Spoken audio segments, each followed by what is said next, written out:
दोस्तों नमस्कार। आज फिर एक कहानी के साथ, कहानी छोटी लेकिन सीख बड़ी। बहुत पहले समय की बात है जब ब्रिटिश काल समाप्त हुआ और ब्रिटिश काल के बाद भारत में शिक्षा व्यवस्था लागू की गई। नए नए स्कूल खोले गए। अब जब स्कूल खोले गए तो शासन के द्वारा एक स्कूल इंस्पेक्टर की नियुक्ति की गई। अब वह स्कूल इंस्पेक्टर का काम यह था कि वह तमाम स्कूल पर जाकर वहाँ की शिक्षा व्यवस्था का जायजा लेता कि शिक्षा व्यवस्था सही दी जा रही है अथवा नहीं, क्या बच्चों को सही ढंग से शिक्षा दी जा रही है या उसमें कई कमियां हैं। और यह इंस्पेक्टर घूम घूम के यह काम किया करता था। अब एक इंस्पेक्टर जिसका नाम रामचरण था, अब वह रामचरण इंस्पेक्टर भी यह काम के लिए नियुक्त किया गया। जब नियुक्त किया गया तो वह एक ऑफिस में बैठकर अपने सारे निरीक्षण कर लिया करता था। उसकी सारी कागजी तैयार हो जाती थी कि हाँ यह स्कूल ऐसा, यह स्कूल ऐसा, और उसी रिपोर्ट को बिना वह स्कूल गए वह रिपोर्ट शासन को भेज दिया करता था। अब इस बात का पता सारे जगह पता चलने लगा कि जो इंस्पेक्टर की नियुक्ति की गई है वह ठीक ढंग से अपना काम नहीं कर रहा है। तो एक महिला जो एक बच्चे की माता थी, उसने जाकर उस इंस्पेक्टर को बहुत खरी खुटी सुना दी कि आपको जिस काम के लिए वेतन दिया जा रहा है आप उस काम में अपना बेईमानी कर रहे हैं। मतलब उसने इतनी बुरी ढंग से उसको लताड़ा कि वह बात, उसकी वह डांट, उसका वह व्यंग उसके अंतःस्थल पर चला गया और उसने उस बात को दिल से ले ली। तब धीरे धीरे वही बात वह सोचने लगा कि क्या मैं इतना खराब हूँ, क्या मैं ऐसा हूँ, क्या मैं वैसा हूँ, और धीरे धीरे वह मैनिक होने लगा। वह पागल की अवस्था में पहुँचने लगा। अब जब वह पागल होने लगा तो वह बैठकर ऑफिस की कुर्सियाँ तोड़ा करता था। अब जैसी पागल हुआ इसके अंदर कुछ ऊर्जा आ गई। अब यह तमाम स्कूलों में घूम घूम कर अब अपने रिपोर्ट बनाने लगा और सवाल ऐसे वह तैयार करता कि पूरी तरह सबने समझ लिया कि जो इंस्पेक्टर है रामचरण अब वह पागल हो गया है, उसका दिमाग खिसक गया है। वह किसी स्कूल में जाता और पूछता, उसके सवाल भी उलझुल होते, बेतुके होते। वह किसी से पूछता कि मेरे घर में 2 बकरी, मेरे घर में 2 कुत्ते, तो बताओ कितनी गायें हुई। उसके सवाल इस तरह के हुआ करते थे। लेकिन वह अब हर स्कूल में घूम घूम कर, जितने उस राज्य में स्कूल थे वहाँ घूम घूम कर अपना यह निरीक्षण करता और कुछ भी रिपोर्ट वह शासन को भेज दिया करता था। अब धीरे धीरे यह बात शासन को भी पता चलने लगी कि इंस्पेक्टर जो स्कूल इंस्पेक्टर रामचरण है उसकी दिमागी अवस्था अब ठीक नहीं है।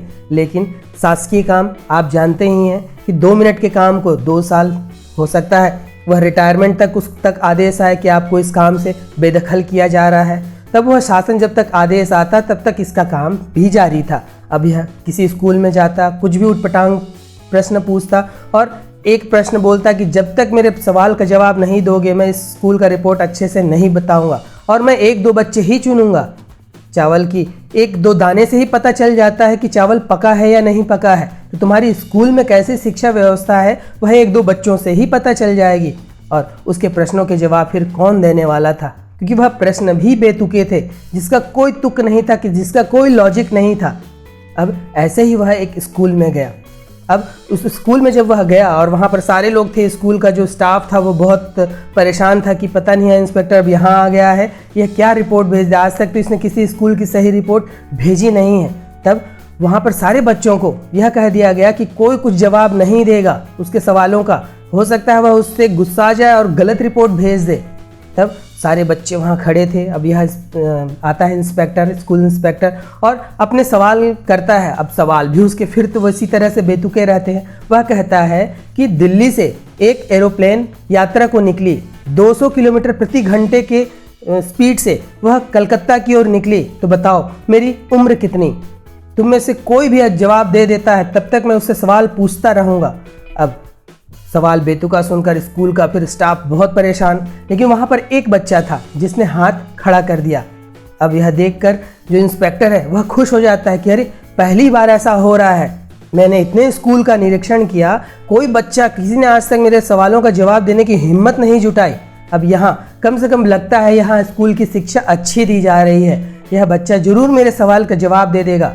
और वह खड़ा करता है। अब जब उसे खड़ा किया जाता है तो स्कूल जो प्रिंसिपल रहते हैं, बाकी टीचर्स रहते हैं, परेशान हो जाते हैं कि यह बच्चे ने हाथ खड़ा क्यों किया, यह पता नहीं अब क्या जवाब दे देगा और यह इंस्पेक्टर क्या रिपोर्ट बनाकर भेज देगा, हमारी तो शामत आ जाएगी। तब वह बच्चा खड़ा होता है और तब उससे पूछता है इंस्पेक्टर कि बताओ कि मेरी उम्र कितनी है। सवाल तो तुमने ध्यान से सुन लिया होगा कि एक एरोप्लेन दिल्ली से 200 किलोमीटर प्रति घंटे की स्पीड से कलकत्ता की ओर गई, तब मेरी उम्र कितनी हुई। तब यह बच्चा कहता है कि वो स्पीड छोड़िए, मुझे आपके सवाल का जवाब बहुत अच्छे से मालूम है और यहाँ पर मैं ही बता सकता हूँ उस सवाल का सही जवाब क्या है। तब यह इंस्पेक्टर की आंखें खुल जाती हैं, बोलता है कि बताओ, जल्दी बताओ, तुम पहले ऐसे बच्चे होगे जिसने मेरे सवाल का जवाब दिया। तब वह बच्चा कहता है कि आपकी उम्र 44 साल है। अब यह इंस्पेक्टर चौंक जाता है कि इतना सटीक, वह भी आसपास ही नहीं, 45, 46, 48, 42, 40 भी नहीं, सीधे उसने 44 कहा। तब उसने उस बच्चे से पूछा कि बच्चे तुम बताओ, तुमने मेरी इतनी सटीकता के साथ मेरी उम्र कैसे बता दी, वास्तविक में मेरा उम्र 44 साल ही है। तब वह बच्चा कहता है कि वह आपके सवाल नहीं, मुझे तो यह जवाब मुझे पहले से मालूम था जब आपने अपनी उम्र पूछी। दरअसल इसका जवाब मैं ही दे सकता हूँ क्योंकि मेरा एक भाई है और वह आधा पागल है और उसकी उम्र 22 है और आप मुझे पूरे पागल लग रहे हो। अगर वह आधा पागल है और उसकी उम्र 22 है तो आपकी उम्र 44 ही होनी चाहिए। दोस्तों, इसी तरह से हमारे जीवन में कई ऐसे लोग हैं जो कुछ भी पागलपन किए चले जा रहे हैं, पागलों की तरह सवाल पूछते हैं, ईश्वर क्या है, ईश्वर कहाँ रहता है, मोक्ष क्या है, धर्म क्या है। यह उस पागल की तरह ही सवाल हैं, बेतुके, जिसका कोई तुक नहीं है। फिर इसको जवाब देने वाले भी कई लोग हैं, कई दार्शनिक हैं, कई धर्मगुरु हैं, कई इस तरह के लोग हैं जो कुछ भी जवाब दिए चले जा रहे हैं जिसका न तो वास्तविकता से कोई संबंध है। जिस तरह इस बच्चे ने एक अटकल लगाई कि ऐसा हुआ तो ऐसा होगा, इस तरह से ऐसे कई गुरु घंटाल जवाब दिए चले जा रहे हैं और कई लोग इस तरह के सवाल पूछकर उन्हीं जवाबों को वैसा ही मानकर अपने जीवन को नरक बनाए चले जा रहे हैं। क्या हमें इसमें सोचने की ज़रूरत नहीं है? ईश्वर क्या प्रश्न पूछने की चीज़ है? धर्म क्या प्रश्न पूछने की चीज़ है? वह धारण करने वाली चीज़ है। किसी ने बहुत खूबसूरत लजीज व्यंजन बनाया है, उसके स्वाद को कैसे आप दूसरे तक पहुंचाएंगे जब तक आप कुछ भी बताते रहें कि अमुक ने इतना लजीज व्यंजन बनाया, लेकिन उस स्वाद को आप उसकी जीभ तक तब पहुंचा पाएंगे जब आप उस व्यक्ति को भी वह स्वाद दे पाएंगे। धर्म क्या है, ईश्वर क्या है, तब तक कोई नहीं जान सकता जब तक वह सही मार्ग पर नहीं चलता, सही चीज़ें नहीं करता। कुछ भी लोग किए चले जा रहे हैं। लोग जितने धनी हो रहे हैं, गरीबों के पास कोई परेशानी नहीं है एक परेशानी को छोड़कर कि उनके पास धन नहीं है, और वो बहुत अच्छा है। धनी लोगों के पास बहुत सारी समस्याएं हैं। आचार्य रजनीश यूं ही नहीं कहा करते थे कि अमीरों को मेरी ज़रूरत है, गरीब तो प्रसन्न है, वह खुश है, उसके पास कोई समस्या नहीं है। लेकिन अमीरों के पास ही ज़्यादा समस्या है, धन आती है और वह धन का इस्तेमाल पता नहीं कहाँ कहाँ कर रहे हैं। उनको ऐशो आराम चाहिए, दुनिया भर की चीज़ें चाहिए, उनको वेब सीरीज़ चाहिए, उनको उनके मोबाइल में, उनके अकाउंट में नेटफ्लिक्स चाहिए, इस तरह की चीज़ें चाहिए। क्या इसी तरह ये पागलपन में हमारा जीवन नहीं चला जा रहा है? क्या हम वास्तविक प्रश्न पूछना चाह रहे हैं? जीवन क्या है, मेरे जीवन का उद्देश्य क्या है? कोई नहीं पूछना चाहता, सब बेतुके प्रश्न ही पूछ रहे हैं और इसको जवाब देने वाले बहुत सारे गुरु घंटाल बैठे हैं, उनकी चौकड़ी जमी है, उनका धंधा चल रहा है। क्या आप ऐसे गुरु घंटालों के पास जाकर अपने प्रश्न, अपनी अभिप्सा पूरी, अपनी प्यास पूरी कर पाते हैं? नहीं, वह प्यास तब पूरी होगी जब आप अपने भीतर जाएंगे। जिस तरह उस बच्चे ने एक अटकल लगाकर प्रश्न का जवाब दिया, उस तरह कुछ जवाब मिल जाते हैं, लेकिन वह आपके अनुभव से नहीं आते हैं। आपके अनुभव से कब आएंगे? जब आप उस राह पर चलेंगे, जब आप उस मार्ग को चुनेंगे, उसकी बाधाओं को अपनाएंगे, वहाँ से अनुभव आएगा कि किस समस्या, कौन सी समस्या किस कारण से हो रही है। मेरा शरीर अगर रोगमय हो रहा है, क्यों हो रहा है? कई लोगों को बहुत कुछ करते रहते हैं लेकिन अचानक से उनका तबीयत खराब हो जाता है। इसके लिए हमने पहले भी बहुत सारी वीडियो बनाई है आध्यात्मिक शक्ति सीरीज़ को लेकर कि किस आध्यात्मिक शक्ति में दोष आने के कारण आपके शरीर में क्या क्या होता है। आपको वह समझना होगा कि मेरा शरीर अगर रोगमय हुआ है तो उसका एक ही कारण है कि आप प्रकृति से दूर हो गए हैं। प्रकृति के विरुद्ध किए गए कार्य का नतीजा ही है रोगमय होना, वह कोई भी बीमारी क्यों ना हो। एक व्यक्ति तभी स्वस्थ हो सकता है जब वह प्रकृति के साथ होता है।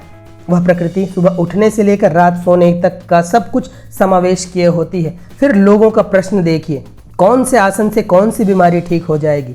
किसी आसन से कोई बीमारी ठीक नहीं होगी, हर आसन से हर बीमारी ठीक हो जाएगी।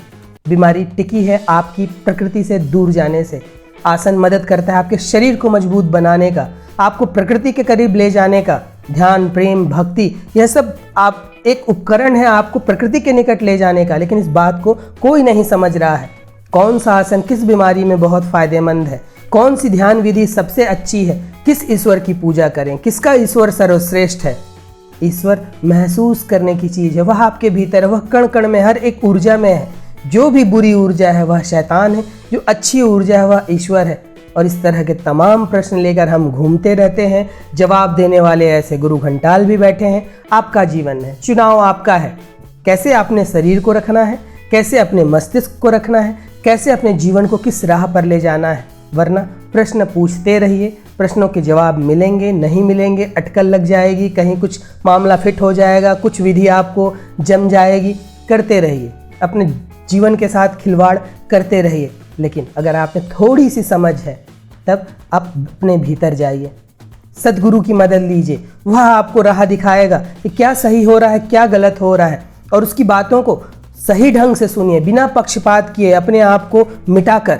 जब तक आप अपने आप को रखेंगे कि मुझसे गलती हो ही नहीं सकती, मैं गलत हो ही नहीं सकता या मैं गलत हो ही नहीं सकती, तब तक आप नहीं सीखने वाले। तो इस तरह के बेतुके प्रश्न से दूर होकर मौन होना सीखिए। प्रश्नों से कुछ भी नहीं मिलने वाला, आपको जवाब तब मिलेगा जब आप उस मार्ग को चुनेंगे। बड़े बड़े मोटिवेशनल स्पीकर दहाड़ मारते हुए यूट्यूब पर आपको कई सेमिनार्स में मिल जाते हैं। आप उनके जीवन को देखेंगे तो वे भी बहुत सारे बुरे काम कर रहे हैं। असली लीडर वही है जो बोलता है, वह उसको फॉलो करता है, हम उसे ही सद्गुरु कहते हैं। क्या आप एक सद्गुरु की राह चुनना चाहते हैं या ऐसे गुरु घंटालों की राह चुनना चाहते हैं? किसी मोटिवेशन की ज़रूरत नहीं है आपको जीवन में सफल होने के लिए। उस काम से प्यार करिए, जो भी चीज़ आप कर रहे हैं उसको अपनी प्रेम बना लीजिए। फिर देखिए उस काम में आपको सफल होने से स्वयं ब्रह्मा जी नहीं रोक पाएंगे। ऐसे कितने सारे उदाहरण हैं जहाँ पर शारीरिक असक्षमता हो, शारीरिक अक्षमता हो, शारीरिक दोष हो, विकलांग हो, जीवन बहुत कष्टमय हो। ऐसी महिलाएं जिनका जीवन बहुत दुष्कर हो चला हो, जिनके घर परिवार में पति के साथ न बनती हो, बहुत उन्होंने कष्ट सहे हो, लेकिन वो वहाँ से रहकर भी जो उनका लक्ष्य था उसके लिए वह नियमित होकर अपनी तपस्या को जारी रखकर सफल हुई हैं। क्या आप वैसा बनना चाहती हैं? क्या आप वैसा बनना चाहते हैं? तो इस तरह के प्रश्नों को अपने जहन से मिटा दीजिए और उस राह पर चलते चले जाइए मौन होकर। कोई प्रश्न मत रखिए, और प्रश्न अगर हो भी तो उसका शंका निवारण कहाँ होना चाहिए? सद्गुरु के पास, गुरु घंटालों के पास नहीं। वरना उस बच्चे जैसा ही जवाब मिलेगा कि मेरे भाई की उम्र 22 साल है और वह आधा पागल है, आप पूरे पागल लगते हो, आपकी उम्र 44 होगी। मामला कहीं फिट हो सकता है, कोई गुरु घंटाल आपको लग सकता है कि अरे यही गुरु है, यही अच्छा गुरु है, लेकिन इससे बात नहीं बनने वाली। अगले सवाल में वह जवाब फिट नहीं बैठने वाला। अगले बार पता नहीं वह इंस्पेक्टर क्या सवाल करे, तब आपके पास वह जवाब नहीं होगा। लेकिन जब आप सही राह चलेंगे, सद्गुरु की राह पर चलेंगे, ईश्वर की राह पर चलेंगे, तो आपको जो ब्रह्मांडीय ज्ञान है वह मिलेगा और उसके जवाब पूरी तरह सटीक होते हैं, हर किसी के लिए सटीक होते हैं। तब उसी राह चलिए जिस राह पर सद्गुरु चलते हैं। बेवजह के सवाल, बेतुके सवालों से दूर हटकर उसका अनुभव लेने की कोशिश करिए, और अनुभव तभी आएगा जब आप उस काम को करेंगे। यह हास्य कहानी आपको बहुत कुछ सिखा सकती है कि हमें जीवन में प्रश्नों से उठकर जवाब आपको पहले से हैं। जवाब है तभी तो प्रश्न बनते हैं। ईश्वर है, उसको आपको महसूस करना होगा। सुगंध है, आपको उसको महसूस करना होगा। धर्म है, उसको धारण करना होगा, तभी बात बनेगी। वरना प्रश्नों के जाल में फंसे रह जाएंगे। आपका निरीक्षण होता रहेगा, रिपोर्ट भगवान के पास में गलत सलत जाती ही रहेगी और आपकी स्कूल की मान्यता खत्म कर दी जाएगी। अर्थात आपको जो मानव जन्म मिला है, जिसे आप दिव्य बनाकर देवता तुल्य हो सकते हैं, समाज और अपने लिए, अपने आसपास के लोगों के लिए बहुत अच्छा कुछ कर सकते हैं, वह नहीं कर पाएंगे। फिर पता नहीं कितने कितने जन्म, क्या मोक्ष, क्या स्वर्ग, क्या नरक, किसे पता, किसने इसे स्वाद चखा है। फिर स्वर्ग है तो उसे पाने के लिए क्या करना होगा? मरना होगा। बिना मरे स्वर्ग नहीं दिख पाएगा। अब यह मरने से तात्पर्य आपको उस काम में डूबना पड़ेगा। जब आप उस काम में डूबेंगे तभी स्वर्ग पा सकते हैं। उस काम में नहीं डूबेंगे तब वह जीवन नरक ही बने रहेगा। लोग आपको उपयोग करते रहेंगे, आपका शोषण होता रहेगा, समय आपका शोषण करता रहेगा, आप समय यूं ही बर्बाद करते रहेंगे। फिर जीवन में कुछ बात नहीं बनेगी, प्रकृति से आप दूर होते चले जाएंगे, बीमारियां आएंगी, अप्रसन्नता आएगी, असंतोष आएगा और जीवन यहीं नरक बन जाएगा।